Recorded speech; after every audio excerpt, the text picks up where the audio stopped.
നമ്മുടെ ബഹുമാനിയായ സുൽത്താൻ ബത്തേരി MLA, രാവിലെ നിയുക്ത മന്ത്രി ഒക്കെയായ ശ്രീ IC ബാലകൃഷ്ണൻ സാറ് നമ്മുടെ ഇന്ത്യൻ നാഷണൽ വ്യാപാരി വ്യവസായി കോൺഗ്രസിന്റെ സംസ്ഥാന കമ്മിറ്റി ഓഫീസിൽ എത്തിച്ചേർന്നിരിക്കുകയാണ്.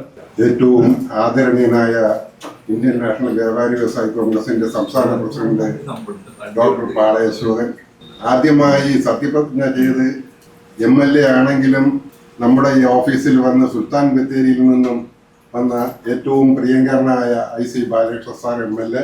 ഇവിടെ അദ്ദേഹം മന്ത്രിയാണ്. ഈ സംഘടനയ്ക്ക് ഒരു ആള് ആദ്യമായിട്ട് IC ബാലകൃഷ്ണ സാറിനെ ഞാൻ വളരെ ആദരവോടെ സ്വാഗതം ചെയ്യുന്നു. ബഹുമാനീയനും ആദരണീയനുമായ നമ്മുടെ പ്രിയങ്കരനായ വയനാട് സുൽത്താൻ ബത്തേരി MLA IC ബാലകൃഷ്ണൻ അവർ, സുൽത്താൻ ബത്തേരി MLAക്ക് വേണ്ടിയൊക്കെ നമ്മുടെ ഇന്ത്യൻ നാഷണൽ വ്യാപാരി വ്യവസായി കോൺഗ്രസിന്റെ വയനാട് ജില്ലാ പ്രസിഡന്റൊക്കെ അവിടെ പ്രവർത്തിക്കുകയുണ്ടായി.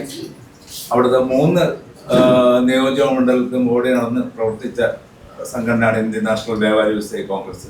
നമ്മുടെ ക്ഷണം സ്വീകരിച്ചു വന്ന നമ്മുടെ സുൽത്താൻ ബത്തേരി MLA IC ബാലകൃഷ്ണൻ അവർ, ഭാഗ്യം എല്ലാവർക്കും ഉള്ളതാണ്. നമുക്ക് ഭാഗ്യം ഉണ്ടാവും എന്നുള്ള പ്രതീക്ഷയിലാണ് ഇന്ന്. പക്ഷെ 2.5 കൊല്ലമാക്കി ചുരുക്കി 2.5 കൊല്ലം ചുരുക്കി അതില് ആദ്യഘട്ടത്തിൽ അപ്രതീക്ഷിതമായിട്ടാണ് ലാസ്റ്റ് വന്നത്. തുളസി എന്ന് പറയുന്ന വ്യക്തി കൊടുത്തത് 2ാം ഘട്ടമാണ്. നമ്മുടെ ബഹുമാനീയനായ IC ബാലകൃഷ്ണൻ അവർക്ക് കിട്ടിയത്. സീനിയറായ നമ്മുടെ കോൺഗ്രസിന്റെ നേതാവാണ്. ആ സീനിയറായ നേതാവിന് കൊടുക്കേണ്ട അർഹതപ്പെട്ടായിരുന്നു. പക്ഷെ അത് എന്തോ മാറ്റി 2.5 വർഷം കഴിഞ്ഞിട്ടാണ് മിനിസ്റ്റർ ആവുന്നത്. പക്ഷേ നമ്മളുടെ സുൽത്താൻ ബത്തേരി മിനിസ്റ്റർ എന്നേ പറയാൻ പറ്റൂ. നമ്മുടെ MLA അല്ല, ഇത് മിനിസ്റ്റർ എന്ന് പറയേണ്ട ഒരു ഇതാണ്. നമ്മുടെ വരുംകാല മിനിസ്റ്റർ IC ബാലകൃഷ്ണൻ അവരെ ഞാൻ ഈ വേദിയിലേക്ക് സ്വാഗതം ചെയ്യുന്നു. അതിനോടൊപ്പം ഇതില് നമ്മുടെ ഇന്ത്യൻ നാഷണൽ വ്യാപാരി വ്യവസായി കോൺഗ്രസിന് വേണ്ടി 2 വാക്ക് സംസാരിക്കാൻ ക്ഷണിക്കുന്നു. പ്രിയപ്പെട്ടവരെ, സഹപ്രവർത്തകരെ, ഇന്ത്യൻ നാഷണൽ വ്യാപാരി കോൺഗ്രസിന്റെ നേതൃത്വത്തിൽ ഇതേപോലൊരു സ്വീകരണം നൽകിയതിൽ ഞാൻ അതിയായ സന്തോഷവും നന്ദിയും കടപ്പാടും അറിയിക്കുകയാണ്. 10 വർഷം നമ്മുടെ പ്രതിപക്ഷത്തായതുകൊണ്ട് നമുക്കൊരു ചലനം ഉണ്ടാക്കാൻ കഴിഞ്ഞിട്ടില്ല എന്നുള്ളൊരു യാഥാർത്ഥ്യം നമ്മുടെ മുന്നിലുണ്ട്. ചലനം ഉണ്ടാക്കാൻ സംസ്ഥാന പ്രസിഡന്റോ അല്ലെങ്കിൽ ജില്ലാ പ്രസിഡന്റോമാരോ മാത്രം ശ്രമിച്ചിട്ട് കാര്യമില്ല. ഇവിടെ അശോകേട്ടൻ പ്രധാനപ്പെട്ട ഒരു കാര്യം പറഞ്ഞു, പണിയെടുത്താൽ നമുക്ക് എല്ലാം വിജയിപ്പിക്കാൻ കഴിയും. നമ്മൾ പണിയെടുക്കണം. അപ്പോൾ നിങ്ങൾ നന്നായിട്ട് വ്യാപാരി വ്യവസായ നാഷണൽ കോൺഗ്രസ് വളരെ ശക്തമായി അതിനു വേണ്ടി പ്രയത്നിച്ചു എന്നുള്ളതാണ് നമുക്ക് മനസ്സിലാക്കാൻ കഴിഞ്ഞത്. നമ്മൾ അധ്വാനിച്ചാൽ നമുക്ക് വിജയിച്ചു വരാൻ കഴിയും. അധ്വാനമില്ലാത്തത് കൊണ്ടാണ് നമുക്ക് 10 വർഷം നമ്മുടെ ഭരണം നഷ്ടപ്പെട്ടത്. അപ്പോൾ സ്വാഭാവികമായി ആ നേതാവ് പറഞ്ഞ വാക്കുകൾ കൃത്യമായി അനുസരിച്ച് 6 മാസം മണ്ഡലത്തിൽ തന്നെ നിന്ന് 2014 ഇലക്ഷന് നേരിടാനുള്ള എല്ലാ ഫേസും എടുത്തത്. ഞാൻ സത്യത്തിൽ നാളെ സത്യപ്രതിജ്ഞ ചെയ്യാം. സത്യപ്രതിജ്ഞയ്ക്ക് മുന്നെയാണ് നിങ്ങൾ എല്ലാവരെയും കാണുന്നത്.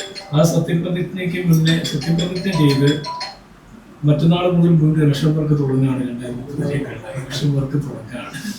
അല്ലെങ്കിൽ ഒരു MLA ആയിട്ട് ഇങ്ങനെ ഓടി നടന്ന ഒരു VIP സ്റ്റൈലല്ല, ഇലക്ഷൻ വർക്ക് തുടങ്ങുകയാണ്.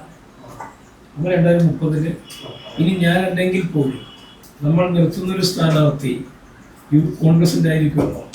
അപ്പോൾ അയാൾ വോട്ട് ചെയ്ത് ജയിപ്പിക്കണമെന്ന് നമ്മൾ പറയണമെങ്കിൽ, അല്ലെങ്കിൽ ഞാനാണെങ്കിൽ അത് വോട്ട് ചെയ്യണമെന്ന് ഞാൻ പറയണമെങ്കിൽ നമ്മൾക്ക് അതിനുള്ള പൈസ ഉണ്ടാകും. ഞാൻ ഈ തവണ തെരഞ്ഞെടുപ്പിൽ 149 പര്യടന കേന്ദ്രങ്ങൾ, ഒരു ആത്മഹത്യയുമായി ബന്ധപ്പെട്ട് അതിൻ്റെ പിന്നിൽ ഞാനാണെന്ന് പറഞ്ഞ CPM ഭയങ്കരമായിട്ട് പിണറായി 2 ദിവസം എന്നെ ജയിലിലടയ്ക്കണമെന്ന ലക്ഷ്യത്തോടു കൂടി പോലീസ് നിർദ്ദേശം കൊടുത്തു. ഒരാൾ ആത്മഹത്യ ചെയ്തു. ആത്മഹത്യ ചെയ്തപ്പോൾ അദ്ദേഹം എൻ്റെ പേരല്ല, എൻ്റെ പേരടക്കം 4 നേതാക്കളുടെ പേര് എഴുതി വെച്ചു. പക്ഷേ അവരുടെ പേരൊന്നും പ്രതീക്ഷിച്ചില്ല. എൻ്റെ പേരാണ് IC 1ാം പ്രതി IC കോർട്ടിൽ പോയിരിക്കുന്നത്. പക്ഷേ ലോക്കൽ പോലീസും ക്രൈംബ്രാഞ്ചും ജോയിൻ്റായി അരിച്ച് പെറുക്കി അന്വേഷണം നടത്തി. വിജിലൻസും ഈ കേസുമായി ബന്ധപ്പെട്ട് ഇവിടുത്തെ ഡയറക്ടറുടെ നിർദ്ദേശം അനുസരിച്ച് എന്നെ എങ്ങനെയും കൊടുക്കാൻ വേണ്ടി ശ്രമിച്ചു. അവർക്ക് എവിടെയും ഒരു തുമ്പും കിട്ടിയിട്ടില്ല. ഒരു ചെറിയ കടുകുമണിയോളം വലിപ്പം എന്തെങ്കിലും കിട്ടിയാൽ 2 ദിവസം ഞാൻ നഷ്ടപ്പെട്ട ജയിലിലിടയ്ക്ക് വരും. അതോടുകൂടി ഞാൻ തീർന്നു.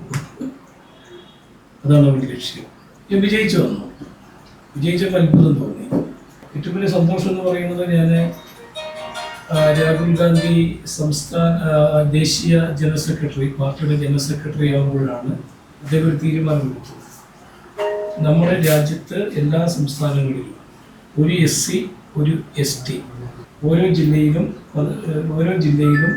ഒരു സംസ്ഥാനത്ത് 2 ജില്ല സംവരണമാക്കണം. യൂത്ത് കോൺഗ്രസ് ജില്ലാ പ്രസിഡന്റ്, SC ST, അത് വയനാട് ടാലന്റ് ടെസ്റ്റിൽ കൂടി എന്നെ തെരഞ്ഞെടുത്തു. അതുപോലെ സ്ത്രീകൾക്കുള്ള ഇവർ പറഞ്ഞ് എങ്ങനെ നടപ്പാക്കും എന്നാണ് ചോദിക്കുന്നത്. പക്ഷേ അതിനെന്താ ഞാൻ മുഖ്യമന്ത്രി സംസാരിച്ച് പറയുമ്പോൾ കണ്ടെത്തി കഴിഞ്ഞപ്പോൾ സഹോദരിമാർക്ക് അങ്ങനെ എത്ര നല്ല നല്ല തീരുമാനങ്ങളാണ് നമ്മൾ എടുക്കുന്നത്. അപ്പോൾ നമ്മുടെ ഗവൺമെൻറ് ഉണ്ട്. നമുക്ക് ഈ ഗവൺമെൻറ്റിൻ്റെ പശ്ചാത്തലത്തിൽ ഇന്ത്യൻ നാഷണൽ വ്യാപാരി വ്യവസായ കോൺഗ്രസ് എല്ലാ ജില്ലയിലും അശോകേട്ടൻ്റെ നേതൃത്വത്തിൽ നമുക്ക് ശക്തിപ്പെടുത്തണമെങ്കിൽ ഒരു നേതാവ് നേതൃത്വം കൊടുക്കുകയും നമ്മൾ ഇഷ്ടംപോലെ ആളുകളുണ്ട്, ചെറുകിട വൻകിട കച്ചവടക്കാരുണ്ട്, അവരെ കണ്ടെത്തി അവരുമായി സംസാരിച്ച് ഓരോ ജില്ലയുടെയും കൾച്ചർ അല്ലെങ്കിൽ അതിൻ്റെ കാലാവസ്ഥ അനുസരിച്ചുള്ള സിസ്റ്റം ഉണ്ടാക്കി നമുക്ക് ഈ സാധനം ഡെവലപ്പ് ചെയ്ത് കൊണ്ടുവരാൻ കഴിയും.